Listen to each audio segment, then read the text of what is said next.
UP में 24 घंटे में 2 रेप पीड़िता की हत्या कर दी गई। पहली वारदात मऊ की है, जहां पर बाइक सवार बदमाश ने रेप पीड़ित की सरेआम गोली मारकर हत्या कर दी, जिसके बाद से परिजनों में काफी नाराजगी है। लोगों ने लखनऊ बलिया हाईवे पर शव रखकर हंगामा किया, आरोपियों की गिरफ्तारी की मांग की। एक कॉलेज के प्रबंधक पर रेप का आरोप है। वहीं दूसरी वारदात सीतापुर की है, यहां भी रेप पीड़ित की गोली मारकर हत्या कर दी जाती है।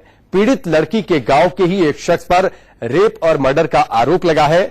बताया यह जा रहा है कि आरोपी पीड़ित परिवार पर केस वापस लेने का दबाव बना रहा था और जब लड़की के परिजनों ने उसकी बात नहीं मानी, इनकार किया, तो उसने पीड़ित की हत्या कर दी। और चलिए विपिन चौबे हमारे साथ सीधे जुड़ चुके हैं, उनका रुख करेंगे। मऊ और सीतापुर की ये 2 तस्वीरें। अब विपिन, स्थिति बड़ी गंभीर है। पहले रेप होता है, फिर उसके बाद रेप पीड़िता के परिवार पर दबाव ये दिया जाता है कि वो केस को वापस ले, उसके बाद सरेआम गोली मारकर हत्या कर दी जाती है और अभी तक कोई ठोस कार्रवाई नहीं।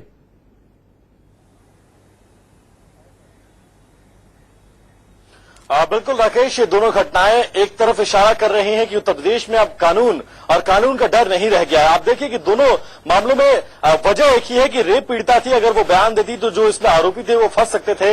लगातार दोनों पर दबाव बनाया जा रहा था कि आप लोग बयान मत दीजिए, क्योंकि मऊ का जो मामला है उसमें न सिर्फ रेप पीड़िता रेप के मामले में गवाह थी, बल्कि एक हत्या के मामले में भी प्रमुख गवाह थी। तो अगर वो गवाही दे देती, अगर वो जिंदा रहती, तो आरोपी जेल की सलाखों के पीछे पहुंच जाते। लिहाजा उसकी दिन दहाड़े हत्या कर दी गई। दूसरा मामला सीतापुर का है, वहां भी रेप पीड़िता को इसी तरह से गोली मारकर हत्या कर दी गई है।